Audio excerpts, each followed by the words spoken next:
Oke, kalian punya mimpi masuk kuliah ke luar negeri ya? Kuliah di luar negeri, kayaknya susah juga masuknya kali ya. Mau kalian nilainya bagus banget gitu. Kadang suka bingung, teman-teman yang nilainya bagus banget gak bisa masuk bahkan. Kenapa coba? Apa mungkin esai mereka yang kurang bagus nih? Soalnya mau masuk kuliah luar negeri, biasanya mereka harus nulis esai dulu ya. Kamu begitu nggak dulu? Iya, Koko masuk arsitektur, masuk apa ya, project management gitu, beda sih sistemnya. Koko lebih kayak cari kerja. Jadi Koko di interview, kasih portofolio, udah kayak gitu terus ya gitulah. Dulu aku juga ada tahap interview, ada harus bikin esai masuk kuliah, ada bikin esai beasiswa. Dan hari ini kita mau bahas tuntas gimana sih tips and tricks biar kalian bisa lebih menonjol ya di tahap esainya. Dulu di tahap interview kita udah pernah bahas di video-video sebelumnya gimana cara membuat diri kalian menonjol di interview buat dapat beasiswa atau kuliah di luar negeri. Hari ini kita bahas tentang esai dan kita akan mau lihat esai-esai yang aku tulis waktu aku apply kuliah ya. Aku apply ke NUS, NTU, dan SUTD. Dan mereka semua minta esai ya. Dan di video-video sebelumnya ada banyak yang minta ya, Kak tolong bahas esai kuliah gitu. Jadi hari ini kita kasih tips and tricks dan kita bahas esai-esai yang aku tulis untuk diterima ke 3 kuliah ini yang aku apply, NUS, NTU, SUTD, dan bagaimana aku menulis esainya ya. Kalau ini membantu, silahkan tolong subscribe.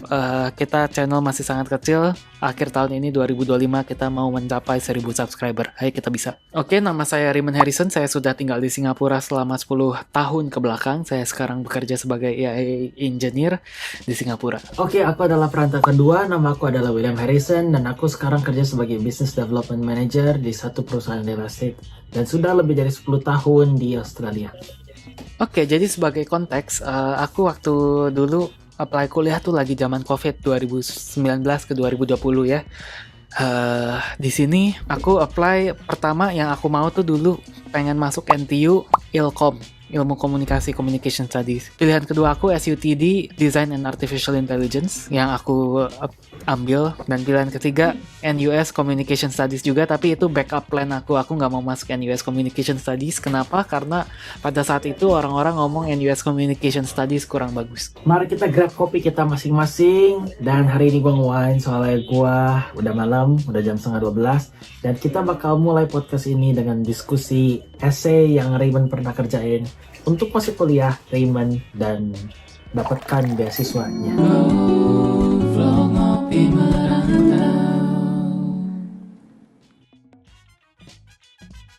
Kenapa orang-orang yang nilainya bagus bisa nggak masuk, kadang bisa nggak keterima di kuliah ya? Soalnya kuliah itu bukan cuma cari orang-orang yang nilainya bagus. Mereka cari orang-orang yang bisa resonate sama kuliahnya, yang bisa serasi sama kuliahnya. Dan mereka lihat ini bukan cuma dari nilai doang. Mereka lihat dari mana?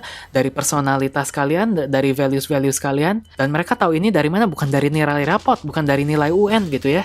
Mereka lihat ini dari esai yang kalian tulis. Ini adalah hal-hal yang kalian tunjukkan kepada mereka bahwa kalian ini orang yang mereka cari. Oke, sebelum aku bahas esai-esai yang aku tulisin, pertama aku mau jelasin tips and tricks juga ya, cara menulis esai supaya kalian bisa menonjol, supaya kalian bisa diingat sama kuliah kalian.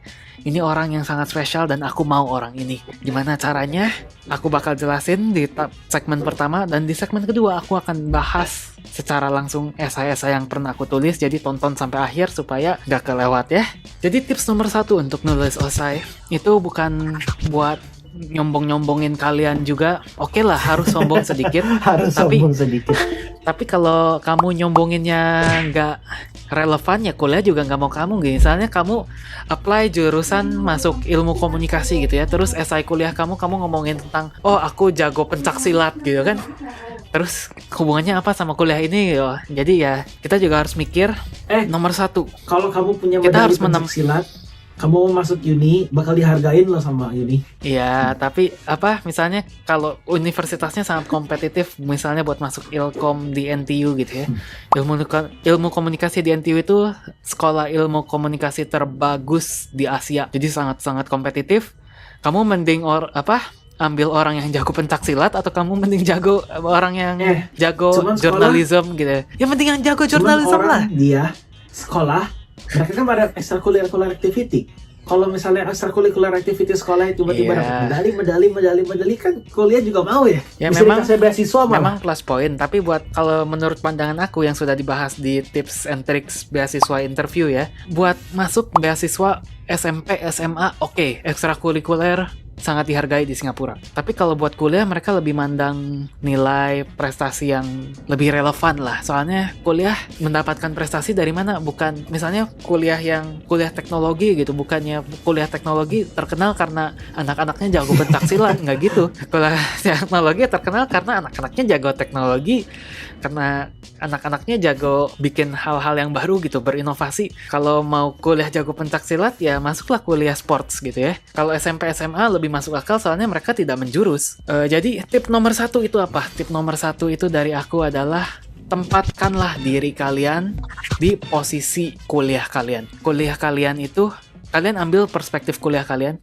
Kuliah kalian ini kira-kira nyari orang yang kayak gimana sih? Nyari orang yang pinter kah? Nyari orang yang jago pencaksilat kah? Nyari orang yang jago jurnalisme kah? Nyari orang yang jago teknologi? Nyari orang yang kreatif kah? Tempatkanlah kalian di posisi kuliah ini dan kalian harus pikir, oke, kuliah kita ini nyari orang yang begini-begini, kriterianya apa aja. Aku punya kriteria ini nggak satu. Misalnya mereka cari yang kreatif dan inovatif gitu. Oke, 2 doang. Misalnya contoh ya, aku pikir, aku orangnya kreatif gak? Misalnya kalau aku orangnya kreatif atau bahkan gak kreatif juga ya, kalian harus bisa kasih contoh di esai kalian yang mendemonstrasikan kalau kalian itu kreatif. Supaya kalian juga nggak boleh cuma nulis, oh aku orangnya kreatif titik gitu. Ya, orang yang nilai kuliah kalian baca itu sekilas orang ini kreatif. Oke, semua orang juga nulis kayak gitu.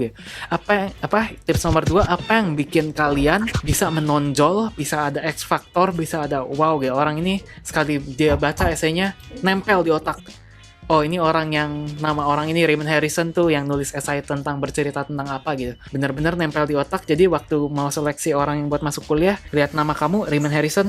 Oh, aku ingat ini orang yang cerita tentang apa nih gitu. Bukan cuman orang yang nulis, aku orang yang kreatif titik. Kalau kayak gitu semua orang juga nulis kayak gitu ya. Yang nomor 2 tadi, nomor 1 itu tadi tempatkan diri kalian sendiri di perspektif kuliah kalian.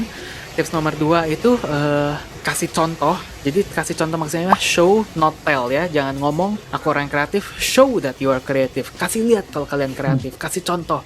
Mau kalian gak kreatif juga pasti adalah sekali-kali kalian kreatif gitu ya. Cari contoh di kehidupan kalian bisa ceritain. Oh, jadi itu essay about yourself, what you achieve, examples. Tergantung kuliah kalian nyari topik esainya tentang apa. Kalian juga harus bisa, tips nomor 3 harus bisa beradaptasi esainya tentang apa. Misalnya kalau esainya tidak bisa, topik esainya ini tidak bisa kalian kaitkan ke strengths kalian harus cari dan beradaptasi untuk kalian bisa belok sedikit buat ngasih lihat, oh aku orangnya sangat jago di sini, terus balik lagi ke topik gitu. Jadi kayak setidaknya masih ada X factor-nya gitu ya. Jadi tips nomor 3 itu harus bisa beradaptasi dengan konteksnya kuliah kalian dan apa yang dipertanyakan. Struktur apa yang kalian bisa pakai waktu nulis esai ini kita sudah bahas. Ini juga struktur yang aku pakai buat bikin interview, yaitu struktur PIL ya. Kalian kasih tahu poinnya, misalnya poin kalian yang kalian mau sampaikan, kalian orang yang kreatif. Itu poinnya. Poin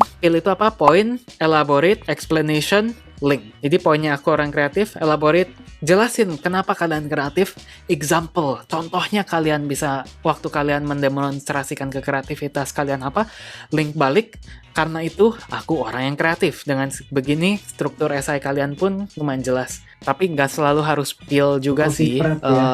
Point, reason, explanation, back to point.